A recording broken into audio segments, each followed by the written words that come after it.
Dengan saya, Gani, kita akan membahas topik yang cukup penting dan juga relevan dan menjadi sorotan utama dalam pemerintahan baru ini, yaitu salah satunya kebijakan gizi nasional di bawah kepemerintahan Presiden Prabowo dan Wakil Presiden Gibran.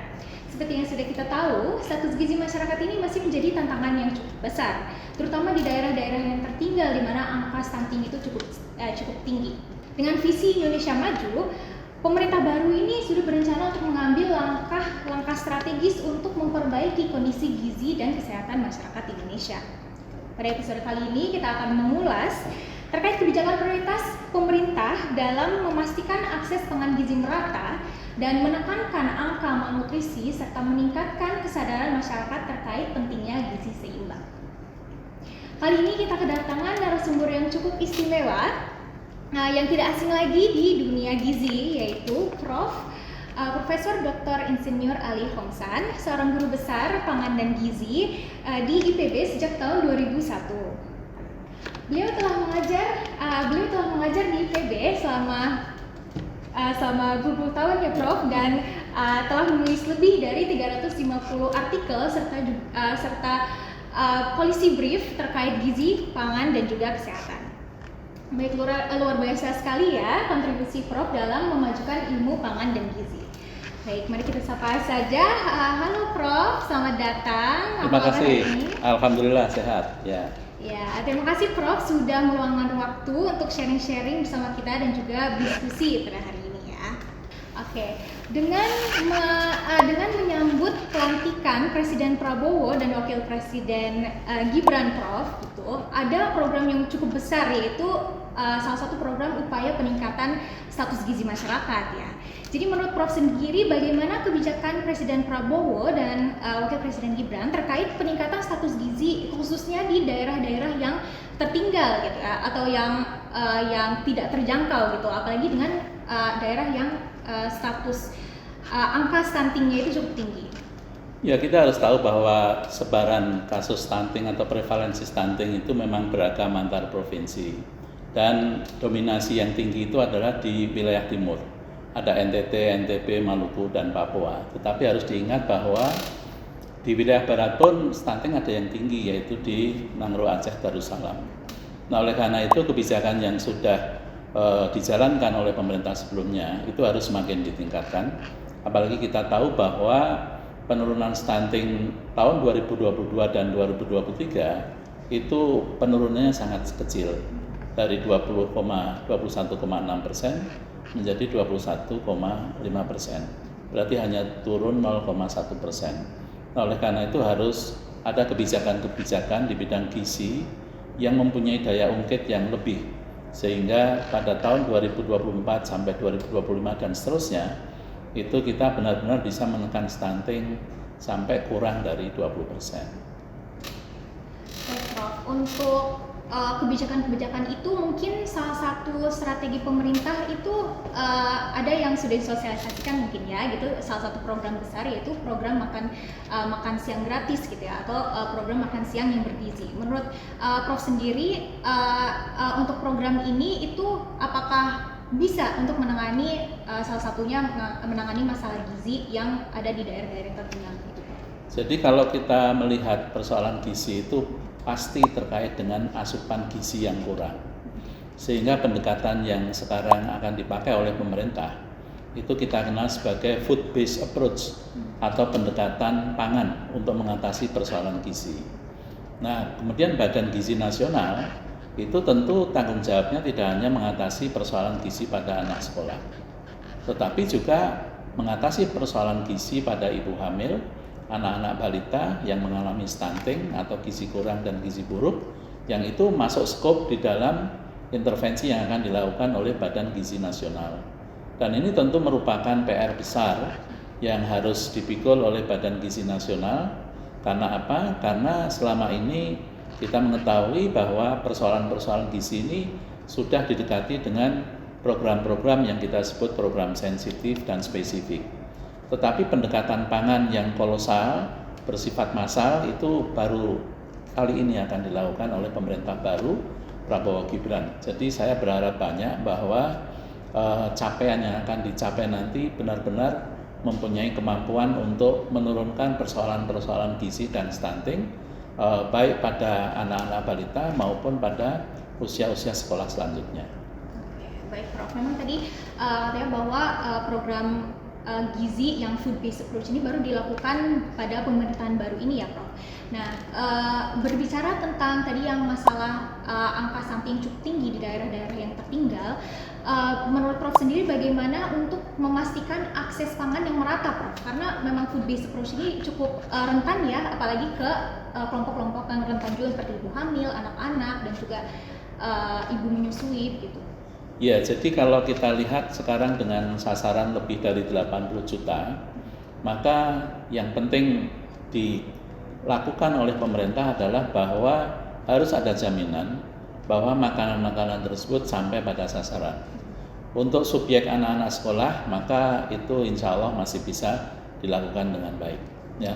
Tetapi kita juga memahami bahwa ada posyandu-posyandu di daerah yang tempatnya terpencil, yang itu semuanya harus terjangkau di dalam program Badan Gizi Nasional ini. Nah, oleh karena itu semua aparat memang harus terlibat, ya. Kita memahami bahwa kader-kader PKK itu selama ini sudah banyak membantu di dalam melakukan program-program di level posyandu. Nah, kemudian di level sekolah tentu nanti ada kelembagaan tersendiri yang akan menyiapkan makanan-makanan bergizi gratis tadi, dan itu dengan tekad kuat pemerintah sekarang itu insya Allah akan bisa dilaksanakan dengan baik, dan tentu saja ini melalui suatu pembelajaran. Karena apa? Karena ini adalah program baru, kemudian pembentukan aparat-aparat baru di daerah yang semuanya bersinergi untuk menghasilkan suatu program yang bisa dilaksanakan dengan baik di level masyarakat. Baik Prof, tadi Prof sudah menyebutkan terkait keterlibatan posyandu dalam membantu upaya peningkatan status gizi di tingkat masyarakat sendiri. Memang posyandu sendiri sering dianggap sebagai ujung tombak ya untuk status gizi masyarakat. Namun memang seperti yang kita tahu, kadang-kadang posyandu dan fungsi posyandu sendiri itu masih perspektif di masyarakat itu masih keliru gitu, Prof. Jadi kayak perspektifnya hanya posyandu itu hanya untuk mengukur atau menimbang bayi saja gitu. Menurut Prof sendiri, apakah ada strategi dari pemerintahan baru ini yang bisa merevitalisasi posyandu ini, Prof, agar bisa lebih optimal gitu dalam peningkatan status gizi di masyarakat? Ya, kita harus paham bahwa sebenarnya secara konseptual posyandu itu sudah baik ya, dimana di dalam kinerjanya dia harus dilakukan dengan sistem 5 meja. Ada meja pendaftaran, penimbangan, pencatatan, ya, kemudian penyuluhan gizi sampai layanan kesehatan. Hanya saja persepsi masyarakat bahwa posyandu identikannya dengan penimbangan itu yang tentu saja harus diluruskan, dan masyarakat harus diberi kesadaran yang lebih baik tentang fungsi posyandu. Karena penimbangan itu merupakan hal yang sangat penting dilakukan pada anak-anak balita. Sebab kalau itu luput dan tidak dilakukan, orang tua tidak akan memahami bagaimana tumbuh kembang anak-anaknya. Dan oleh karena itu ini yang harus dilakukan. Tetapi juga yang lebih penting lagi adalah bahwa bantuan makanan, pemberian makanan tambahan di posyandu itu masih sangat terbatas. Kadang-kadang kita hanya melihat secangkir kacang hijau untuk balita yang datang, atau sebutir telur untuk balita yang datang. Meskipun itu dimaksudkan untuk pemberian makanan tambahan yang sifatnya penyuluhan, tapi tentu saja kita tetap berharap bahwa pendekatan food based approach sesuai dengan kebutuhan gizi anak itu harusnya bisa dilakukan oleh pemerintah. Oleh karena itu pembiayaan posyandu itu harus diperkuat dengan dana yang cukup, dan mudah-mudahan dengan kehadiran Badan Gizi Nasional tadi, maka posyandu itu akan lebih mempunyai kekuatan ya sebagai ujung tombak untuk mengentaskan persoalan gizi di masyarakat. Jadi bukan sekedar penimbangan, tetapi perbaikan gizi secara menyeluruh itu harus merupakan bagi revitalisasi posyandu. Baik, Prof. Memang saya sendiri setuju sih Prof terkait itu ya, karena memang posyandu itu untuk potensinya itu cukup besar gitu ya di masyarakat gitu, untuk bisa langsung menyentuh masyarakat secara langsung gitu ya. Namun selain dari upaya peningkatan gizi melalui food based approach, memang juga penting Prof bahwa itu tuh tidak terlepas dari sektor pendidikan. Menurut Prof sendiri, apakah kedepannya itu ada kebijakan untuk meningkatkan kesadaran terkait pola makan yang sehat gitu ya, karena memulai dari sejak dini gitu ya Prof, dan mungkin apakah akan ada penambahan di kurikulum nasional atau bagaimana? Ya, memasukkan muatan gizi ke kurikulum nasional itu tidak serta-merta kita harus menambahkan mata pelajaran gizi. Karena apa? Karena gizi itu selama ini sudah dimasukkan sebagai bagian dari beberapa mata pelajaran seperti mata pelajaran IPA, ada biologi, kemudian juga ada pendidikan kesegaran jasmani. Di situ masuk sebagian muatan-muatan gizi. Karena apa? Karena memang mata pelajaran yang sekarang sudah harus diambil oleh anak-anak siswa-siswa kita itu sudah cukup padat ya, sehingga kita tidak bisa memaksakan diri bahwa gizi itu harus menjadi mata pelajaran tersendiri.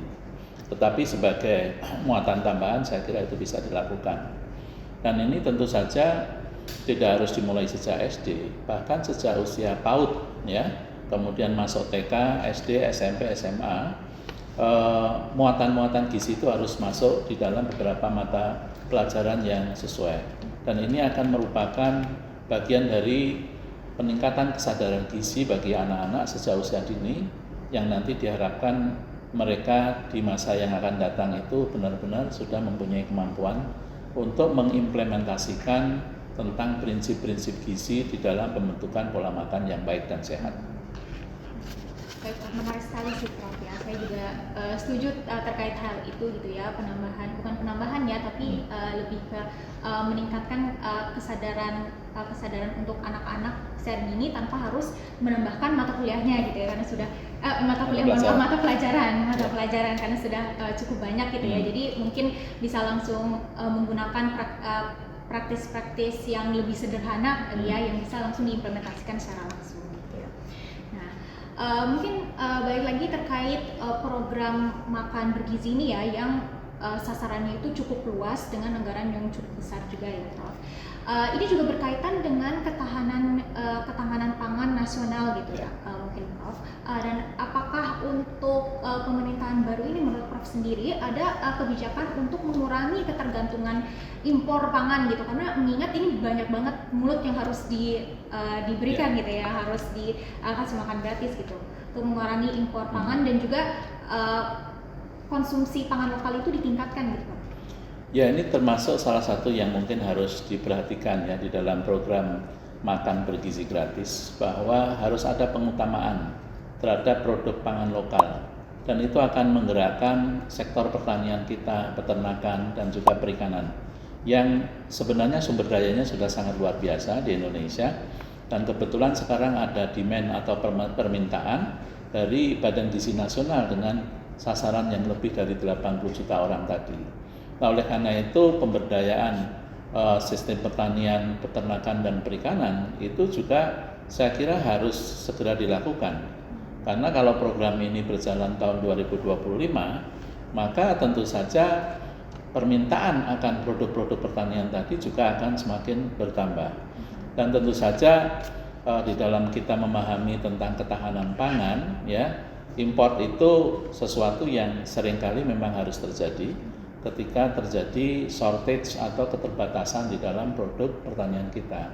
Tetapi tidak mesti bahwa ketika kita menghadapi kendala lalu pemecahannya hanya sekedar import saja ya. Jadi ini merupakan tantangan bagi pembangunan pertanian di Indonesia secara keseluruhan.